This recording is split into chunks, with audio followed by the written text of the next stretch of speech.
예수님은 이제 고난을 앞두고 제자들과 많은 사람들에게 오늘의 말씀을 강조하셨습니다. 왜 이 말씀을 하셨을까요? 예수님께서 십자가의 고난을 앞에 두고 후에 낙심하고 절망할 제자들과 다른 자들에게 소망과 경계의 말씀을 주신 것입니다. 하나는 소망이요, 그 소망을 기다리는 가운데 경계해야 할 말씀을 주신 것입니다. 사실 예수님은 제자들에게 여러 번 내가 죽었다가 다시 살아야 한다고, 내가 또 아버지께로 가서 내가 또 다시 와야 된다, 이 말씀을 여러 번 하셨습니다. 그런데 제자들은 왜 예수님이 죽어야 하는지 말씀하셨고 다시 살아난다고 하셨지만 그러는가? 그리고 믿질 않았어요. 이유가 있지요. 예수님은 메시아잖아요. 하나님의 아들이시잖아요.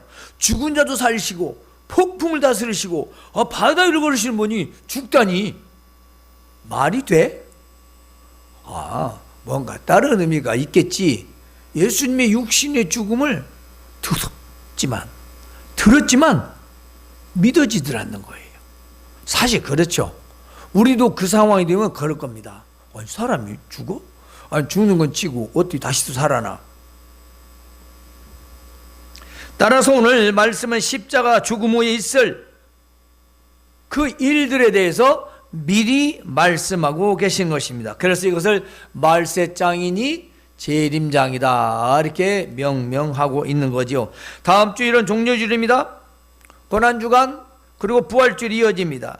우리가 이러한 때에 예수님의 생애를 한 번에 다 설명할 수는 없지만 그 마지막 부분을 여러분에게 전하고자 하는 것입니다. 예수님께서 이제 임박한 십자가의 고난을 앞에 두고 인자가 다시 오리라 하는 약속의 말씀과 예수님에 대한 나에 대한 믿음을 저버리지 말라 라는 말씀을 전하고자 합니다. 우리가 32절에서 35절까지를 한번 띄워주시기 바랍니다. 한번 읽어보실까요? 시작. 무화과나무의 비유를 배우라. 그 가지가 연하여 지고 잎사귀를 내면 여름이 가까운 줄 아나니 이와 같이 너희도 이 모든 일을 보거든 임자가 가까이 곧 문 앞에 이를 줄 알미라. 내가 진실로 너희에게 말하노니 이 세대가 지나기 전에 이 일이 다 일어나리라. 천지는 없어지을전정 내 말은 없어지지 아니하리라. 아멘. 여러분, 이 중요한 말씀이 있습니다. 왜 예수님은 이 무화과 나무 비유를 들어서 내가 다시 오마 라고 말씀하실까요? 여기 중요한 단어는 이 모든 일을 보거든입니다.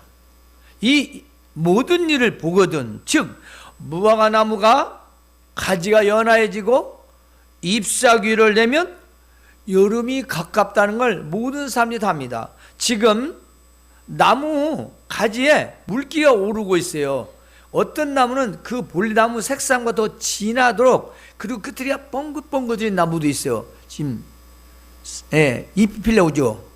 또 싹들 움이 트고요. 이제 그 가지에서 눈이 자라나면서 그 가지가 나오고 잎이 피겠지요. 이걸 모르는 사람은 아무도 없습니다. 당연히 아는 거죠. 그래서 이와 같이 너희도 이 모든 일을 보거든 인자가 내가 가까이 왔다는 것을 알아야 된다. 그렇다면 이 모든 일이랑 무슨 말일까요? 잘 모르겠죠. 우리가 그 앞장에 있는 말씀 24장 앞장이 아니라 앞절 23절 26절을 제가 간단히 말씀드릴게요. 그때에 사람이 너희에게 말하기를 보라 그리스도가 여기 있다 혹은 저기 있다 해도 믿지 말라.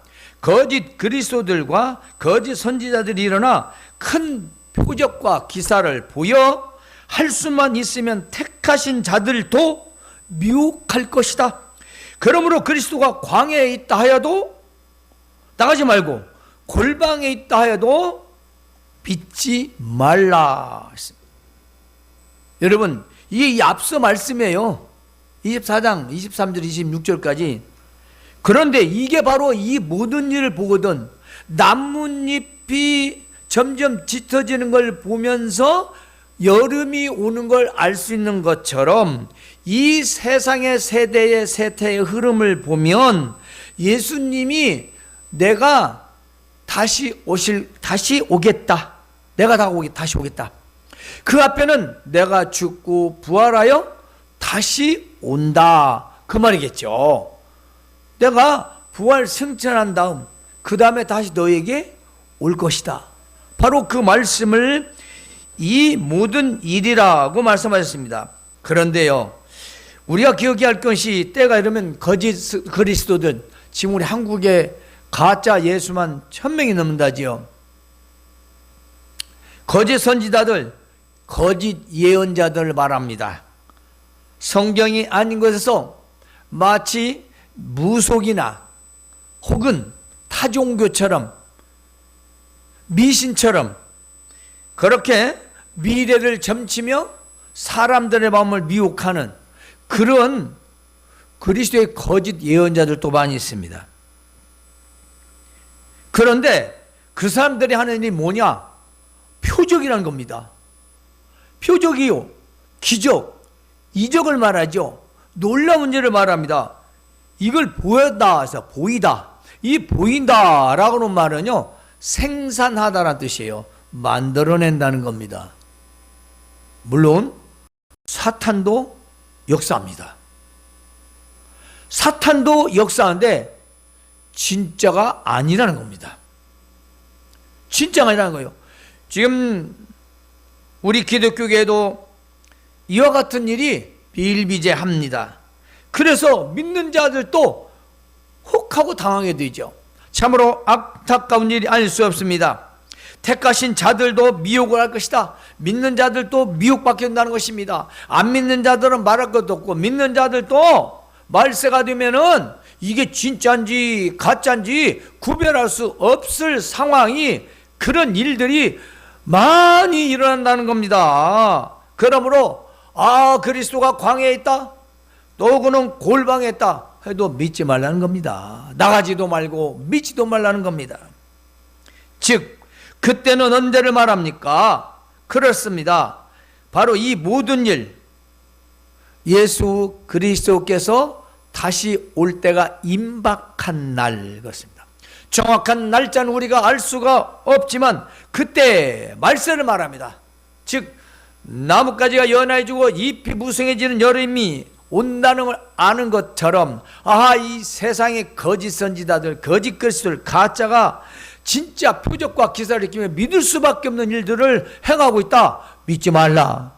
계시록에는 하늘에서 불을 내려도 믿지 말라고 했습니다. 하늘에서 불을 내려도 성경이 없다니까. 그런데 하늘에서 불을 내내가 병만 조금 나아도 난리가 납니다. 나았을 수도 있겠죠. 그 어떻게 나았는지는 모르겠지만, 근데 죽은 자를 살렸다는 얘기는 없어요. 그렇죠. 예수님밖에 없습니다.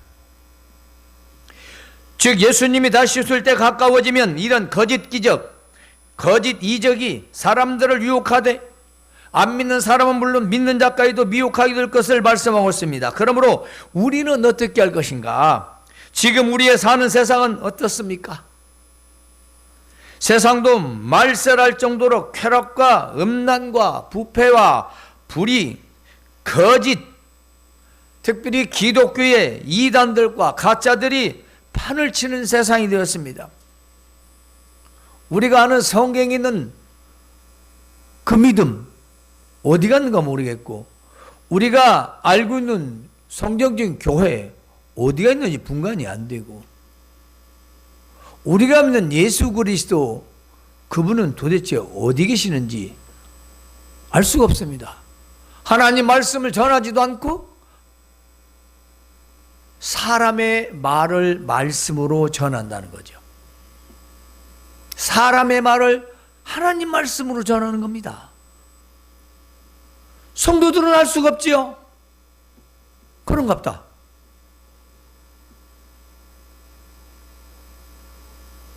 그러므로 우리는 기억해야 할 것이 있습니다. 36, 9절까지 한번 읽어봅시다. 시작. 그러나 예수님의 그때를 아무도 모르나 하늘의 천사들도 아들도 모르며 오직 아버지만 아시느니라. 노아의 때와 같이 인자의 임함도 그러하리라. 홍수전에 노아가 방주에 들어가던 날까지 사람들이 먹고 마시고 장가들고 시집가고 있으면서 홍수가 나서 그들을 다 멸하기까지 깨닫지 못하였으니 인자의 임함도 이와 같으리라. 아멘. 그렇습니다. 예수님의 재림, 그때는 아무도 모른다는 것입니다. 천사도 예수님도 모른대요. 그 당시에. 지금 아시겠죠? 보좌 우편에 계시니까 하나님만 하신다는 것입니다. 아버지만. 그런데 이것을 어떻게 표현했냐면 노아 홍수가 이미 배를 지어라 했지 언제 어느 때 몇 월 며칠에 그렇게 홍수를 내리겠다 이렇게 말씀하시지 않았어요. 그런데 우리 히브리서를 보면 노아가 복음을 외쳤습니다. 있겠죠. 회개하라. 홍수가 가까웠느니라 하겠죠. 그래야 맞겠죠. 회개하라. 하나님이 노하셨다. 하나님이 노하셨으니 돌이켜라. 홍수가 날 것이다. 언제? 나도 몰라. 그걸 어떻게 믿어? 홍수 난다고 했어. 세상을 다 물로 잠긴다고 했어. 아무리 외쳐도 장가가고 시집가고 먹고 마시고 놀고 홍수가 나서 심지어 다 죽기까지 도대체 왜 이렇게 비가 많이 오는 거야? 왜 우리를 다 물에 빠쳐서 우리를 죽이려는 거야? 몰랐다는 겁니다. 죽어도 몰랐다는 거예요. 죽어도. 죽어가면서 내가 왜 죽는지도 모르고 죽었다는 거예요. 안타깝지 않은가요? 아니 죽어가는데 내가 왜 죽는지도 모르고 죽는 거예요.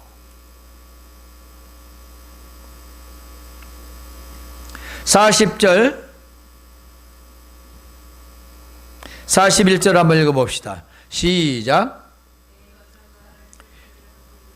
한 사람은 데려가고 한 사람은 버려둠을 당할 것이라. 그러므로 깨어있으라. 어느 날에 너희 주가 임할는지 너희가 알지 못함이니라. 아멘습니다. 다시 4집이 44절까지 42제 44절 시작. 그러므로 깨어있으라. 어느 날에 너희 주가 임할는지 너희가 알지 못함이니라. 너희도 아는 바니 만일 집주인이 도둑이 어느 시각에 올 줄 알았더라면 깨어있어 그 집을 뚫지 못하게 하였으리라. 이러므로 너희도 준비하고 있으라. 생각하지 않은 때에 인자가 오리라. 아멘. 그렇습니다. 하나는 들림과 버려둠이 있습니다. 마지막 때에 그런 말이죠. 하나님의 천군 천사 나팔 소리 안 하면 하나 누군가는 들림을 받고 하나는 땅에 버려둠을 당하는 것입니다. 하나는 천국 자체, 하나는 지옥의 형벌에 가게 되는 거지요. 그렇습니다. 바로 그래서 두 사람이 있는데 한 사람은 데려가고 한 사람은 버려둠을 당한다. 또 있습니다. 두 사람이 맷돌질하고 있는데 하나는 데려가고 하나는 버려둠을 당한다. 즉 그때 마지막 때가 되면 들림과 버려둠이 있다라는 것입니다. 그러므로 준비하고 깨있다는 것입니다. 언제 어느 때 어느 시각에 주가 다시 올지 모른다는 것입니다. 이것은 너희도 알지 않느냐. 집주인이 도둑이 언제 온다면 도둑을 쫓아내지 않겠냐. 아니 어떻게 도둑이 거기 오겠느냐. 주인이 딱 그니 버티고 있는데 아니 주인이 잠도 안 자고 지키고 있는데 어떻게 도둑이 그 집을 뚫겠어요? 준비라는 겁니다. 이러므로 너희도 준비하고 있으라. 생각하지도 않은 날에 인자가 오게 될 것이다.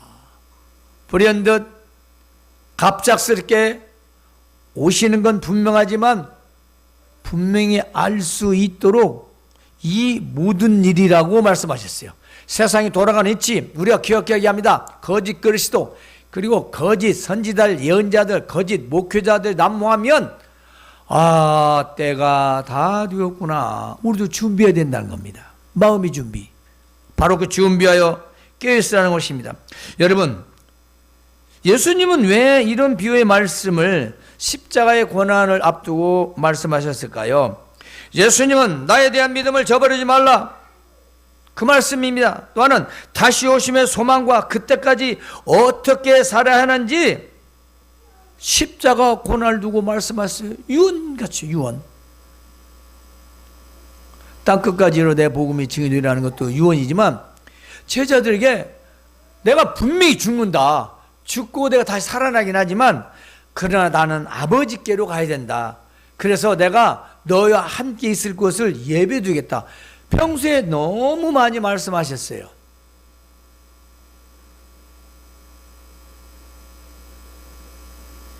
어떤 분이 저에 대해서 얘기를 하려고 원래 제가 27년 동안 26년간 설교를 했는데 다 보지 말고 2017년 16년도부터 유튜브에 있는 설교가 한 700개 되니까 그거 다 보고 나에 대해서 말하십시오. 내가 그랬어요.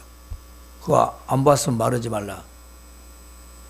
사람의 한 번 30분 20분 한 번 보고 그 모든 사람을 판단할 수 없지 않습니까?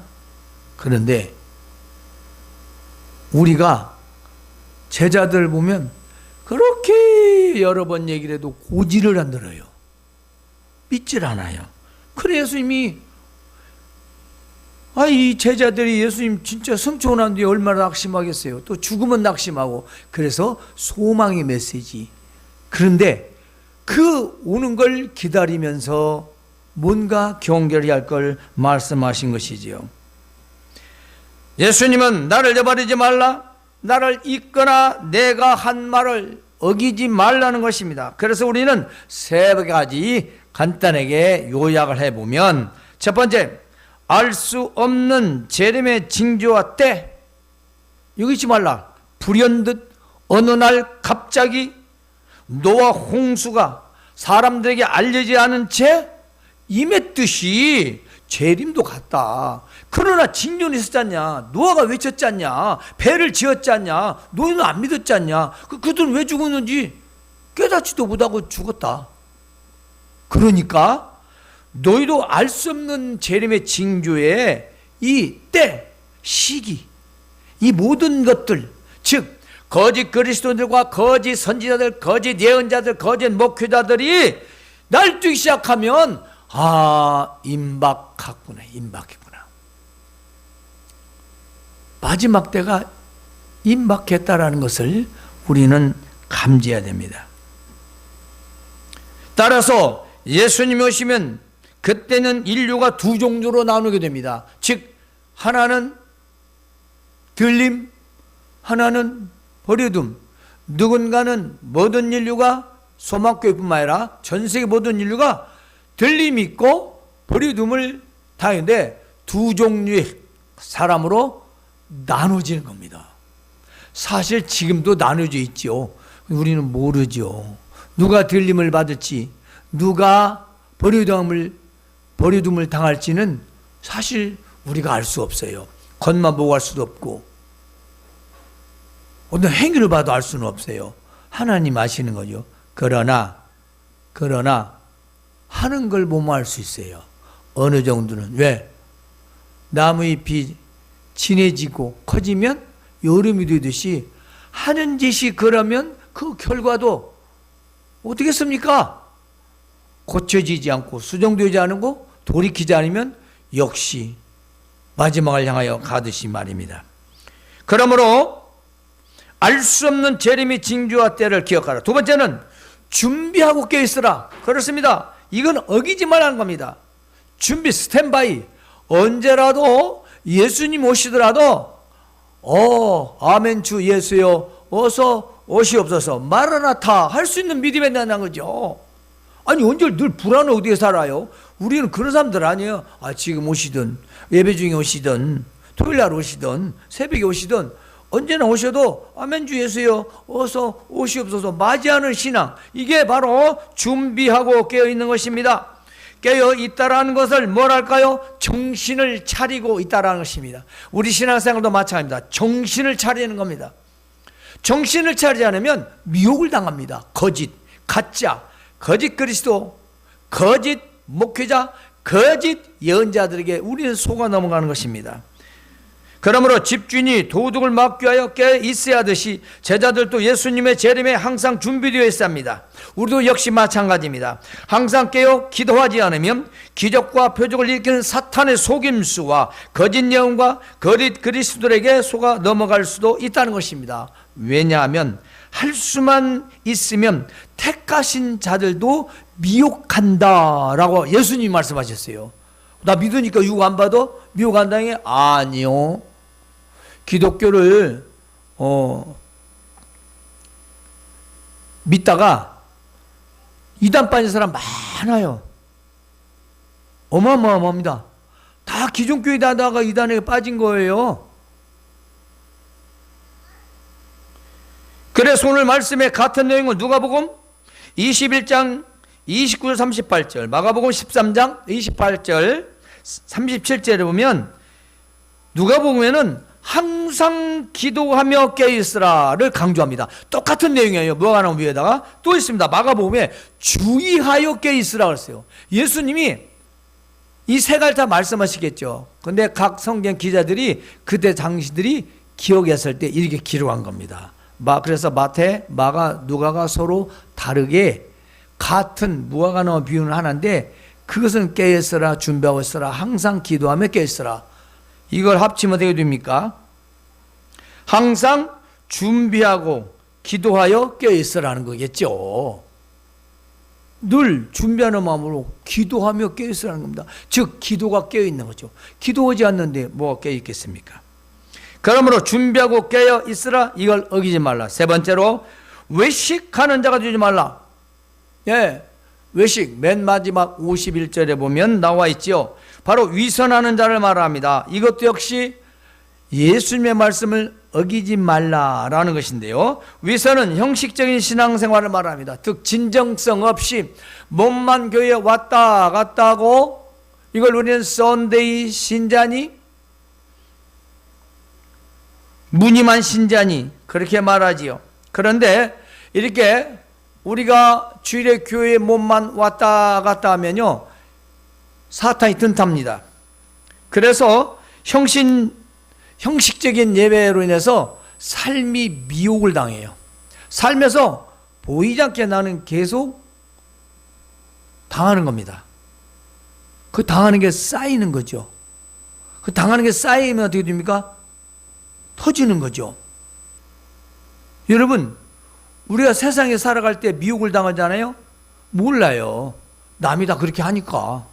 그럼 남이 하는 걸 계속 따라서 하는 거예요. 기준이 확실치 않으니까 계속 세상 사람들이 이것도 저것도 이것도 믿는 사람도 저 교회 누구도 그냥 전혀 무감각해요. 그러다가 터질 때는 자기만 터지는 거예요. 자기만 당하는 거죠. 남 따라하다가 미혹당해서 내가 이미 독한 물질에 감염된 줄도 모르고 날마다 밥과 함께 먹는 그런 상 되는 겁니다. 그럼 내 몸도 병이 들어가는 거죠. 우리의 신앙은 바로 이처럼 위선적이고 형식적인 신앙생활은 이와 같이 우리를 안일하게 하고 나태하게 하고 결국 종교적 신앙으로 끌고 간다는 것입니다. 그러므로 예수님이 다시 오시면 그땐 우리에게 기회가 없습니다. 그래서 다음 25장에 나온 우리가 열처녀의 비유를 너무나도 잘 알았습니까? 기름등불 준비하지, 등만 준비하고 기름을 준비하지 않는데 신랑이 오면 뭐해요? 불을 켜면 뭐해요? 아니 불을 켜지도 않겠지만 돈이 많이 있으면 뭐해요? 기름을 준비하지 않았는데 언제 가서 그걸 사와요? 당시 문화는 신랑이 도착하면 문을 닫아요. 그러니까 왜 이렇게 인정머리 없대? 아니 그때 상황이 그렇다고. 그 나라 문화가 그렇다는데. 그러듯이 예수님 오시면 우리의 믿음은 딱 끝납니다. 예수님 오시면 딱 거기까지 마지노선에 딱 그 이전의 믿음을 보는 거지, 그 이후에는 회개도 믿음도 아무것도 기준이 되질 않아요. 그래 우리가 언제든지 주님을 다시 만날 그런 믿음으로 살아야 한다는 것입니다. 그래서 위선이라는 것은 형식적인 믿음이, 겉으로만 믿는 형식적인 믿음이 되지 말라는 것입니다. 그리고 이런 믿음은 앞서 말했지만 선대 신자, 무늬만 신자가 된다는 것이지요. 위선은 언제든지 미혹에 빠지게 되어 있습니다. 결국은 예수님의 재림이 시작되면은 위선의 믿음은 슬피 울며 이를 갈게 된다고 기록되어 있습니다. 뭘 말할까요? 돌이킬 수 없다라는 것입니다. 그러므로 우리는 참 믿음으로 재림을 소망하며 가짜와 거짓, 또 거짓의 진리, 이 모든 것들을 경계하고 깨어 기도하라는 말씀입니다. 즉 우리의 신앙이 위선적이지 않도록 항상 재림을 준비함으로 항상 깨어 기도하고 거짓 그리스도와 거짓 예언자들에게 속지 말아야 합니다. 그러므로 성도 여러분, 우리 죄를 대신하여 십자가를 지신 예수님의 그 고난은 절망과 낙심이 아닌 우리에게 참 소망을 주신 사건인 것입니다. 따라서 우리는 나를 위하여 십자가의 고난을 당하시고 죽으신 그 은혜를 결코 저버리지 말아야 합니다. 우리는 이 은혜를 기억하며 예수님의 재림을 소망하고 늘 준비하고 또 거짓에 주의하며 항상 깨어 기도해야 합니다.